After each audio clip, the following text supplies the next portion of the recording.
time again to listen to the feminine side. Hello and welcome to the Standpoint. You know, sometimes things may be going right for you. Sometimes you are happily married. Everything seems to be going well. Then something happens. The man says he's going. The woman says she is going. What happens to you? You're okay. Going and coming.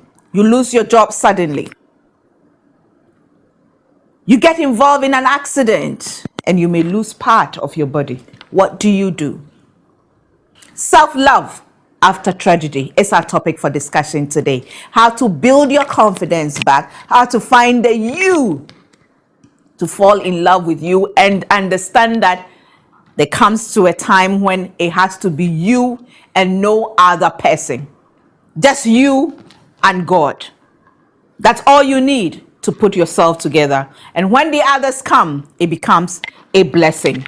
My name is Dr. Gifty Auntie, and you're welcome to the Standpoint. I'd like to say thank you to GTP New Star for my cloth, Ophelia Crossland Design Sews for me. Makeup is by Power Cosmetics. Thank you to Martha Mess for the pot, and Matilda Hood Couture MHC takes care of my beading needs, from my ahinima to my anklet to my beads to earrings. They take care of it. We take a break. When we come back, we're going to find out how you can heal, how you can love yourself again after going through some very challenging times.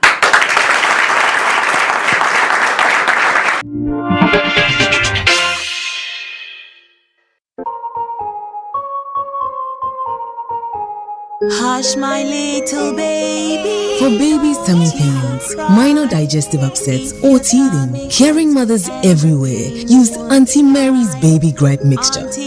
It's quick, effective, and sure to leave babies smiling again in no time. Auntie Mary's Baby Gripe Mixture from Ennis Chemist, because everyone needs a chemist. When it comes to your family, turn to the anti-malarial you can trust. Mala-2. Mala-2 is a highly effective artemether lumefantrine anti-malarial, available in syrup and tablets, specially formulated for children and adults. Keep the whole family healthy with Mala-2.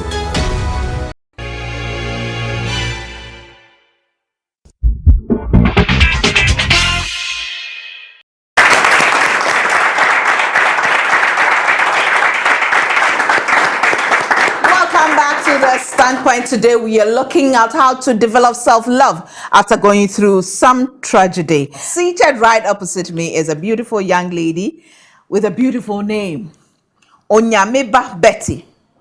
She's a gospel singer, songwriter, soundtrack composer for movies. Hey, Chiki Usheho. Good to have you on the Standpoint. And she's coming all the way from Kumasi. Have you lived in Kumasi all your life? Yes, please. That's where you grew up? Yes, please. Okay. All right. Welcome to the Standpoint. Thank you. Well, next to her is my own brother who's abandoned me for a while. But he's back. Thank God. Anyway, he's now in Cape Coast. He's coming all the way from Cape Coast. So please put your hands together for him. Thank you. Dr. Eugene Dodoi is hospital director, Ankerful Psychiatric Hospital, Cape Coast. He's a clinical psychologist. He's a counselor. He works with people with addiction. He works with people who are traumatized. He's doing a lot of work, and we have done great job with him on the Standpoint for some years now. Good to have you back on the Standpoint. Thank you very much. Next to Dr. Dodoi is my boss. My boss herself, you know, my spiritual mentor and great admirer. I admire her so much. She's Lady Reverend Mrs. Abinate, Reverend Minister, founder and proprietress of Daughters Ministries International, CIN Foundation, Sensel's School as well. And she is the main woman behind When Women Worship. Last year, you remember in March, they honored me with the Chava Award, which is one award I treasure so much, so much. Good to have you on the Standpoint. Thanks for having me. Dr. Dodoi, going through tragedy and whether coming out of it or whilst you're going through it can be very traumatizing. And if you're not careful, you can be thrown either way, good or bad. Yeah. What is your experience in such situations? Maybe let me share one client I had. And for me, that was very traumatizing. I wouldn't give names and locations because people might know. Right. She was robbed when the husband had gone for a night shift, and then raped by all the 4 armed robbers. She had a condom, a pack of 3. So the first 3 used condoms, the last one did not. After the robbery and the rape, she sought help and she got pregnant. She wasn't sure who was responsible, whether it was the husband or the armed robber. At the time I was seeing her, she'd sought therapy in the UK and in Ghana. And that was 2 years after the incident. Right. And the child was 2 years old. So maybe the child was even more than, so I saw her about 4 years after, and the child was a little over 2 years old. And this woman, since the time of the incident, to the time I was seeing her 3 to 4 years on, has not lived. She's only moved from one therapist to the other. She's not lived. So her life had just come to a standstill, looking for help.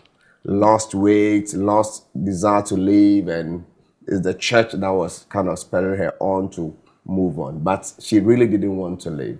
And trauma, life after trauma can be so devastating that the people might not want to live again. And it can be a very big challenge. It depends on sometimes the nature of the trauma and how you have prepared yourself in life before the trauma happened. When people have things that can help them in life, for instance, they belong to a close-knit family, they have a church, they have people in their environment, compared to those who live alone, have nobody before the trauma happened. Then the nature of the trauma itself. What we've witnessed is that traumas that involve loss of life or fear of dying can be so traumatizing, like in this lady's case, which happened in Ghana. Right. It happened in Ghana. But did her husband stay by her? The husband was with her throughout. But still, she didn't. But it is a very difficult thing. Very difficult in the sense that blame might go to the husband or blame shouldn't go to the husband. Why was my husband at work?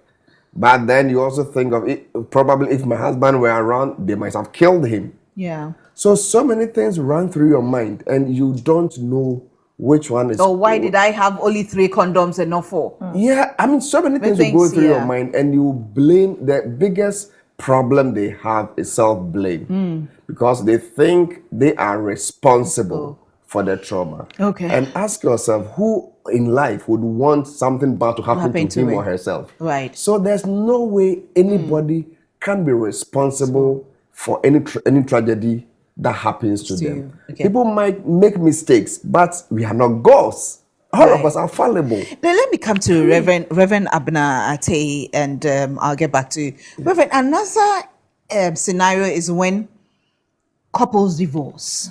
Sometimes we think very little about the children involved, what they are going through, the trauma they may be going through. Sometimes they blame themselves. They think it's their fault. Yeah. Sometimes they are torn between. Should I go to my mother or I should go to my father? You deal with women who have gone through divorce, those who have been through widowhood. What are some of the things that they tell you about? What do they go through in these times? Thank you. It's good, this topic, for discussion, because this is typical Ghanaian, typical African setting where you're not supposed to talk about the fact that you're hurting. And just like Dr. rightly said, the first thing is to blame yourself. And a lot of women out there are hurting. Right. Now, they play the blame game. I could have done it this way. I could have done it better. And they end up not talking to anybody. They go through the quiet period. They do not share, and most go into depression. People have their husbands dying right in front of their eyes. I've, a case I dealt with once. This woman had said goodbye to the husband, and just as she closed the gate, he had a heart attack and died right in front of her eyes. And anytime you sit down to talk to her, she says to me, I could have done something about it. I could have, probably I didn't notice something was wrong with him when I fed him breakfast, or was it the food I gave? So basically, people go through a lot of blaming games, and then they go right into themselves, deep into themselves. They do not want to talk about it. And obviously, people look at you with a different eye. You're divorced. As a stigma. woman, definitely it's your fault. Oh, it's your fault. You weren't submissive enough. It's your fault. You didn't do something right. You've never been a good woman for your husband, Yeah. And obviously the family comes in and it's a different thing altogether. It's the same with widowhood. Women have lost their husbands. I mean, not to think about the pain they already have to go through. Society looks at them with a different eye. Men do not kill their husband. I mean, your wives. Yeah. It's always interesting. It doesn't matter how old your husband is. Oh. Even if he's 90 years, you killed your husband. Yeah. So they need to. They also go through living with this pain, and then they still blame themselves to think that, oh, maybe they're right. I've never been a good woman. I gave him the pressure. He died, and so on and so forth. And for me, it's a problem that needs to be addressed. Right. Now, the first thing is for the women to identify themselves, look into themselves. We'll get back to this, how to love yourself and build your self-confidence. But another thing is when you have been through an accident and then you become somehow disabled. Yeah. You can't see anymore. You can't hear. You can't walk. You can't do something. Recently, we heard about a young lady who was shot by whoever. We still don't know what happened, and sudden beautiful girl going and coming, doing her work. Suddenly, she's, paralyzed. And as you can tell from Onyameba Betty, she's lost both legs. But what is her story? Were you born like this, Onyameba? No, please. I wasn't born like this. I went for a program on my way coming and I had an accident. How old were you? Serious. How old were you then? I was then 24 years. 24 years. Okay. 24 years. Very serious and fatal accident. God being so good on my side, I didn't see the accident because throughout my life, I was afraid, like I fear, like going to like the scene of an accident, seeing an accident. So, I wasn't asleep. I wasn't asleep, but I did not see the accident. I did not see the accident. You weren't asleep, but you didn't see it? No. So when you came to yourself, what had happened to you? I went unconscious for about a week. Okay. Yes, a week. So you woke up in the hospital? Yes, I was at the emergency ward at Confanoche. I couldn't sit. I couldn't talk. I couldn't do anything. I saw my both legs being tied on this thing, a slated wood. Right. I was feeling heavy on the bed.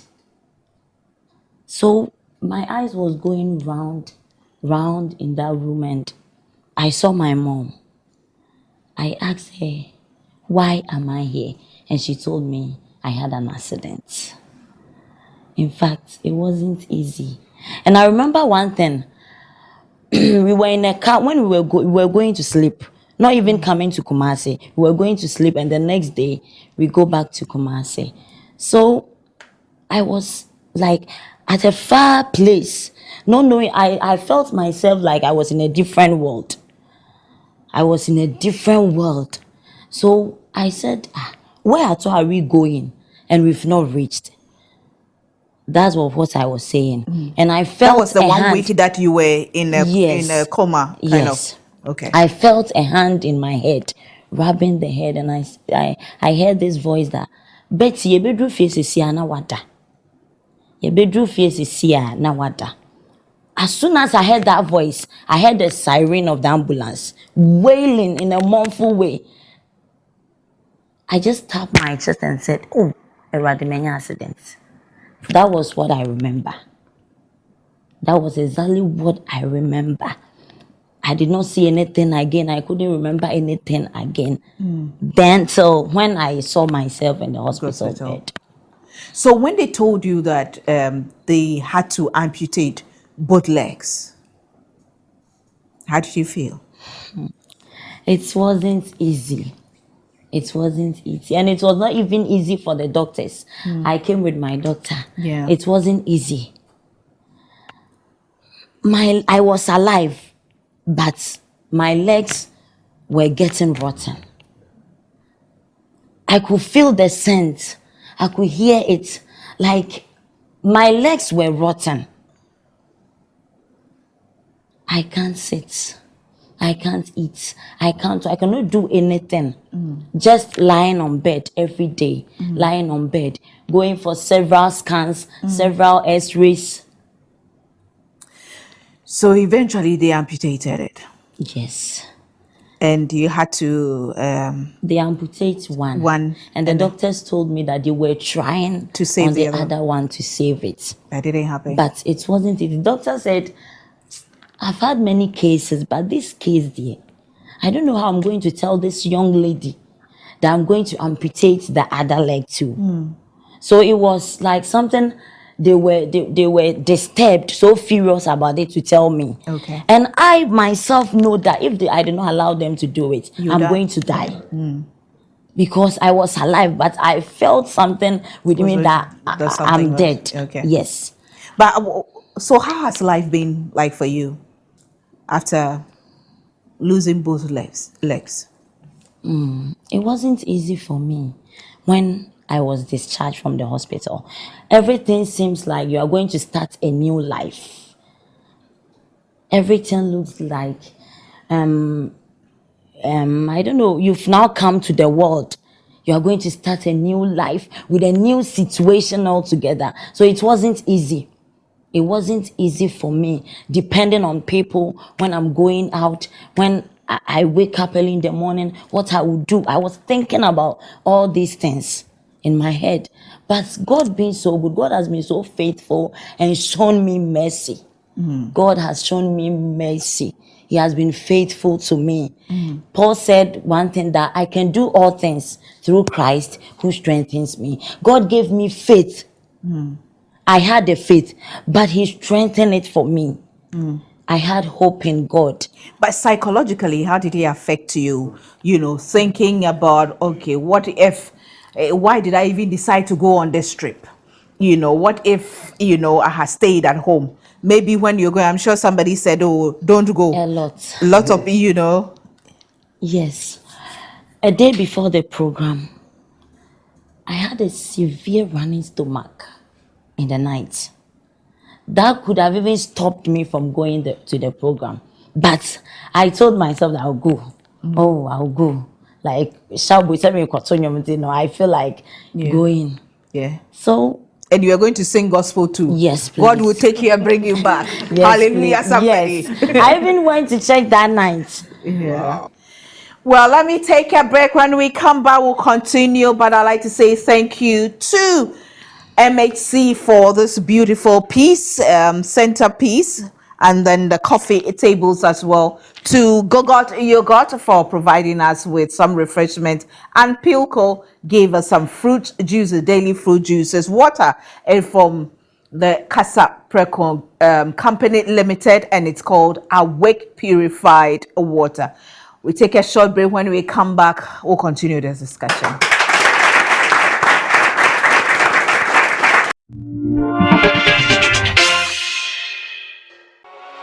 When it comes to your family, turn to the anti-malarial you can trust.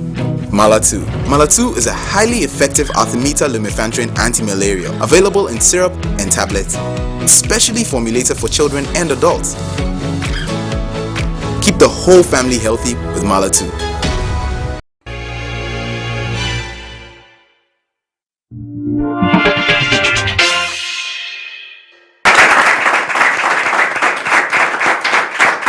Welcome back. The Standpoint is sponsored by Mala2. and Auntie Mary Gripe Water, produced by NS Chemist, Anointed Electrical Engineering Services, the generator expert, also sponsor us. Thank you to GTP New Style for my cloth. GTP celebrating 50 years of styling the nation, 50 years still timeless. We say thank you to Paba Cosmetics for the makeup product and Aligina Makeover. Now, very touching stories we're hearing today. Doc, there are some people who find themselves in Betty's situation, but who will spend the rest of their life wishing they were dead rather than alive and in a wheelchair without legs. Yeah, if you listen to Onyameba carefully, she was more or less connected to her maker before the accident. So health is not defined basically in the illness. We have the psychological part and we have the spiritual part of health. Right. Okay, so you could see she was in quite a very healthy state. Then she also had the access to healthcare. Because after the trauma, like she said, she could actually smell the feet that they were, and a living tissue cannot be together with the dead one. The dead one will take over the whole body. So she had to get, medical care to keep her alive. And that situation itself, it can also be very, traumatizing. Like she said, even the doctors, because for us, going to amputate a young lady's legs, you think about the whole thing. For instance, you even wonder whether she is in the relationship before the trauma or not. You worry about how her future is going to be. So it's not only for her. And next thing will be her relationship with other people. If she had a boyfriend, who was this boyfriend? Who was this husband? Who was this spouse or partner around? Is he still going to be? The person's still going to be around. Is the person going to see you as who you are made of? And I like her for what she's doing now, in the sense that disability is never inability. And I believe the only disability, real disability, is when people are mentally, disabled. When people have an intellectual disability, that for me, that is when they have a true disability.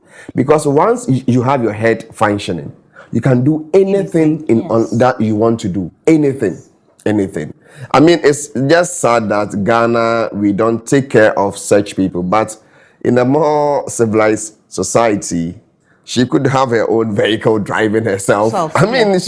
She can fly, aircraft. Yeah. She can do anything that she wants to do. Yeah. So just having your limbs, because they are considered as, a necessary part of life. You don't need it to be alive.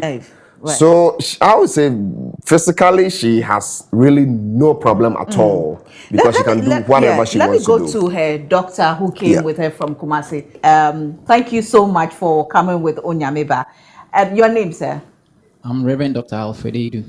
Okay. Reverend Doctor, were you part of the team that amputated Onyameba?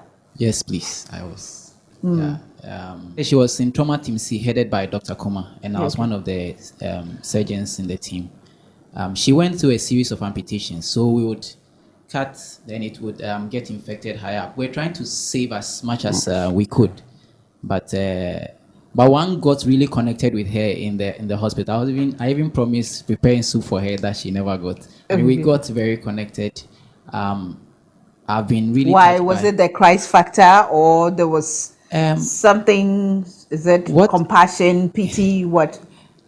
I think what touched me was that the fact that she was doing ministry, and this is what happened. So the temptation to blame God, and I was asking those questions, and each time I would interact with her, I was trying to help her to come out. And as Doctor said, you could see that she still kept up that faith even whilst there. But those of us watching were really traumatized ourselves, because you could, the way you can describe, she was finishing in bed. Like you cut a piece, take to theater, cut more, and she was really reducing in size, and it's a real story. Yeah, and I'm sure you've had to work on other people who've been through similar situations. Yeah. Do they all have the spirit that Onyamiba had at that time? Absolutely not. In fact, Gifty became a counselor on the ward for other patients who were going to be you're called Gifty. amputated. Sorry, Betty. Okay. Betty. Ah, Yeah. okay. So Okay. you know when you are going to take off a limb, there is this state of denial. The person cannot accept that this part is not going to work. I refuse Is it. it in Jesus' name? And you have all sorts of. It's not my portion. Exactly. Pastors come, and she had such a story. So some come and say, "Oh, let's go home." Herbalists also come and do their ward rounds and discharge them to the herbal clinics. Yes, and for her story was different, unlike the challenges we have with others. Yes. There were times I would pass by on the ward and notice she was very quiet and you could see depressed. I think she went through that. Yes, she went through that. Thank you, but the doctor deserves a round of applause. You know? And indeed, to all the doctors led by Dr. Kuma at Komfanochi Teaching Hospital, thank you so much for doing a great job, a great job, because sometimes it can be confusing. And then I went the herbalist, why didn't you follow them? But Oyamiba, did you have a boyfriend around that time? No, please. You didn't have a boyfriend? No. And now, do you have a boyfriend? No, please, I don't have. Hey, Onyamiba. Oh, Onyamiba Betty. it's true. They are coming, but But why? But why? Shame. yeah. You want the correct one. Yes, please. You don't want, I any. want the one who understand me, who love God, and love me for who I am. But are you worried about your future, like married, children, and all that? No, please. You know. I want everything about me to be a living testimony. I always pray to God that I want to have triplets or twins as my first blessing when I get married. So I want everything about me to be a living testimony, to inspire people not to ever give up in life. Yeah. Doc, I'll come back to you. But Reverend, you've been quiet for some time now, listening to her. Just as I asked Dr. Dodoy, not everybody who's been through, let's say, trauma or tragedy like her will get that spirit. We need to stay connected to source. We need to be grounded in God. Going to church does not make you a Christian. You can spend time in the car yard for like 12 hours. It doesn't make you a mechanic. It's what you do, how well you're connected to your maker. Then you're given the grace to go through situations. I can say without a doubt that she knew her God. She was looking onto the author and finisher of her faith, regardless of the situation. She had a tummy ache before. It didn't stop her. And I But think that could have been a sign from God that you do not have to go. that is what we always say. We always have excuses for not doing something because we feel God was talking to us. But whether good or bad, we're still thanks. praising God. Now, people should learn to cast their cares on the Lord. Nobody has a solution to every problem but God. And I believe that when you begin to find yourself, that is when you're grounded in God, you begin to find yourself. You can't live anybody's life. And that's the truth. So the main thing is to begin to love yourself. Begin to take a look at yourself and know you deserve the best. No one lives anybody's lives. Nobody for lives them. any. No. Yeah. At the end of the day, it's between you and your It's God, between you fulfilling and your your God. purpose and your Exactly. assignment. Let me take another break. The Standpoint is sponsored by Auntie Mary Gripe Water and Malatu. produced by NS Chemist, Anointed Electrical Engineering Services, the generator expert. We are supported by Matilda Hood-Kutu. They take care of my beading needs. Matames provides us with the port. We take a short break. When we come back, the healing process continues.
Welcome back. We are supported by Go-Got Yogurt. Pilco fruit juices provides us with daily fruit juices, 100% fruit juices, no preservatives, no sugar. Water is by Casapreco Company Limited. That's the Awake Purified Mineral Water. Let me say thank you to Cake Techniques for giving us some refreshment, and cleaning services take care of our,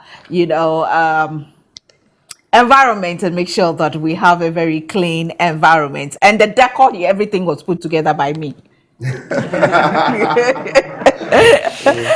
Onyameba, how was life like before you had the accident and had to have your legs amputated? What kind of life did you have?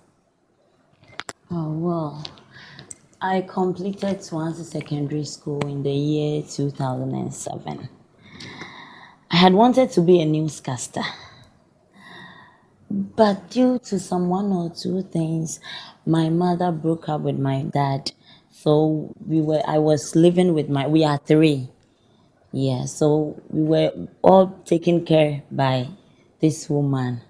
So Which woman? my mom. Okay. Life wasn't easy.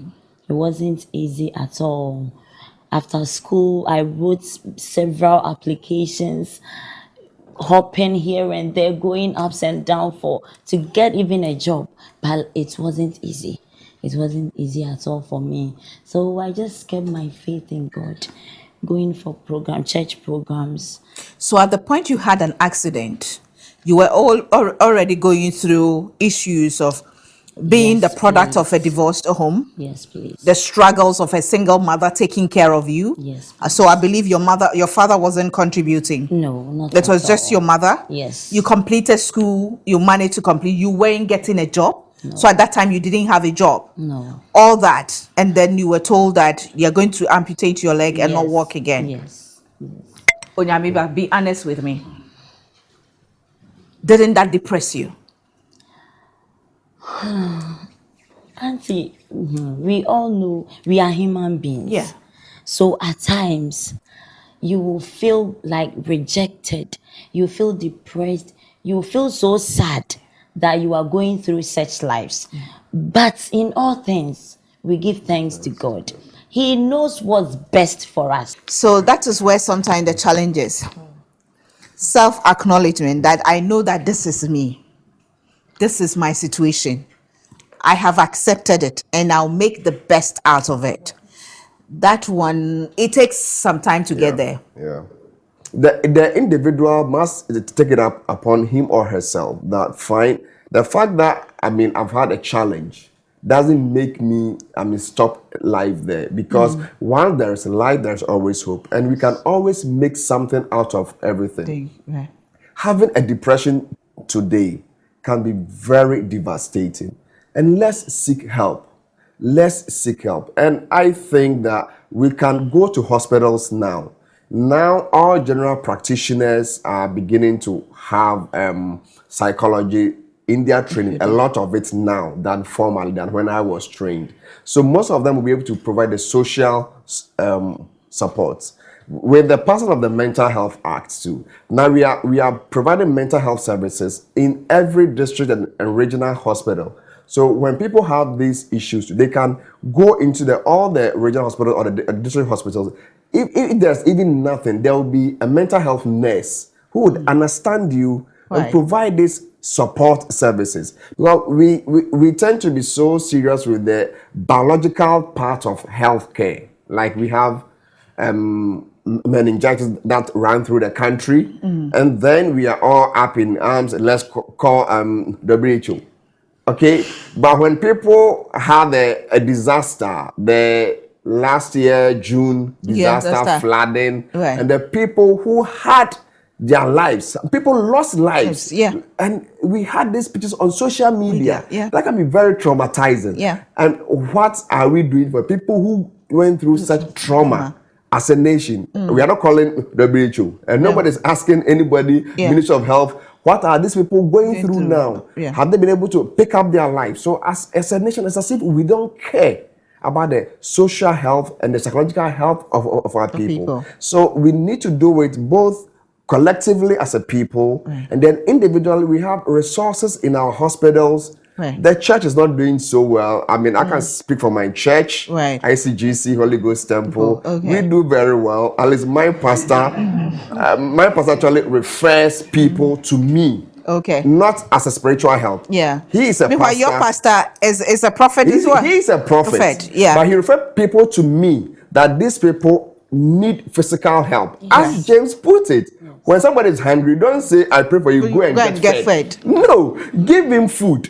So the church must be able to recognize that people have physical needs. But that when we pray for them, we don't ask them to go and be blessed. We should bless them before they do. Because can be people, they will be praying because Onyame person, she can have faith, but her faith can be directed towards the fact that God, who created the heaven and earth, can cause a miracle and I'll get my legs back. Her faith can be directed towards the God who, opened the Red Sea for the Israelites to pass through, can cause a miracle. And, her faith could be directed towards those ones, which may never happen.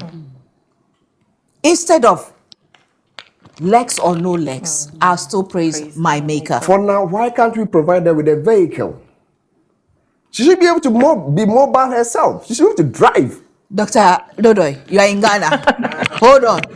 But she belongs to the church. We don't even have enough parking space for even at the church for disabled people. Please. I mean, Osofo.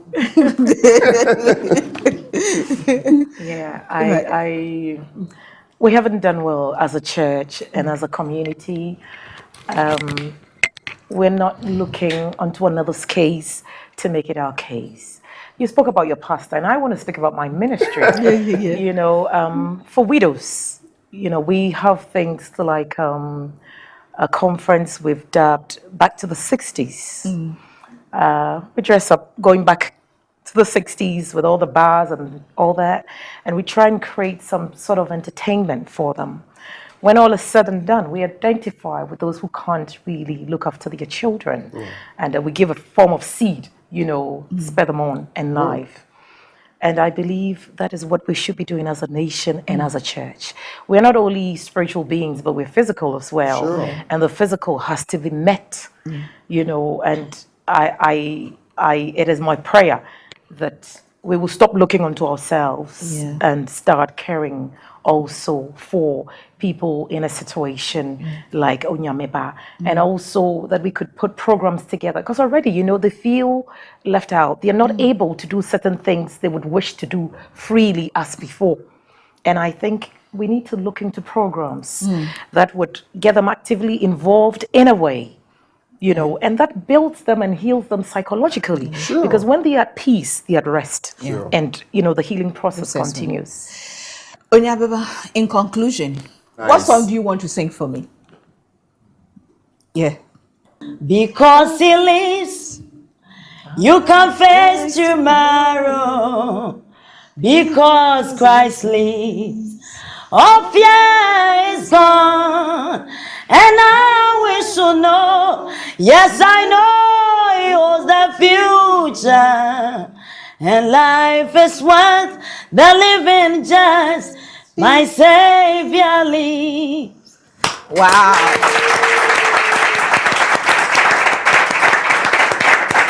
Now you have brought tears to my eyes.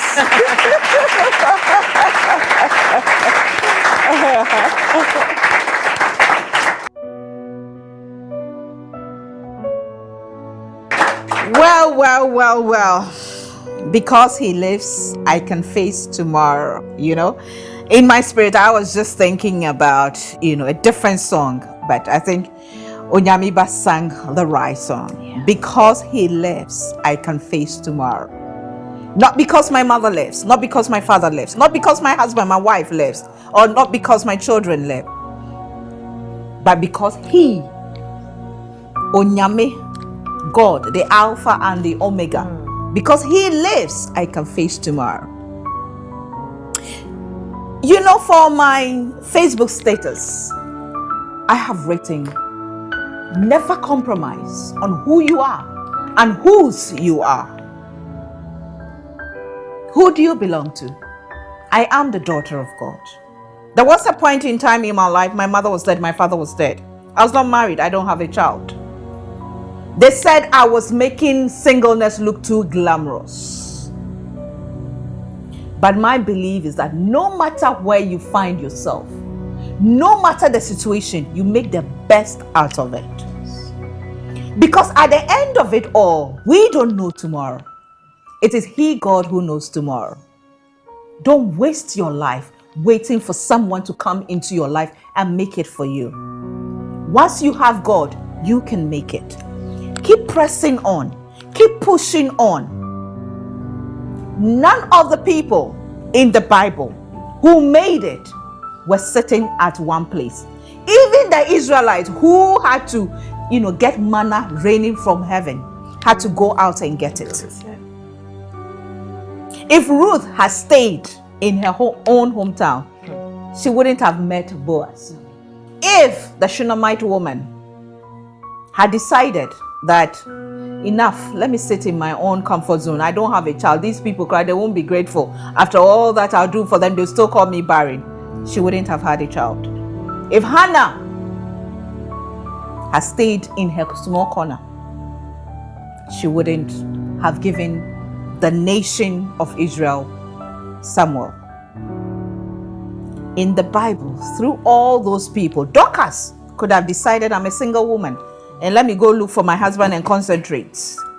She would have died a miserable death and no one would have known of her. Please, we all go through challenging times.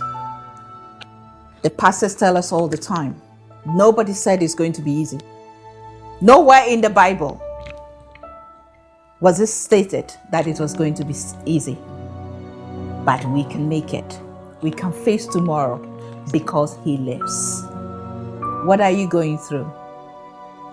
What are people saying about you?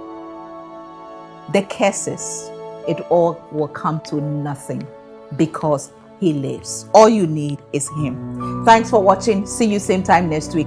Bye for now.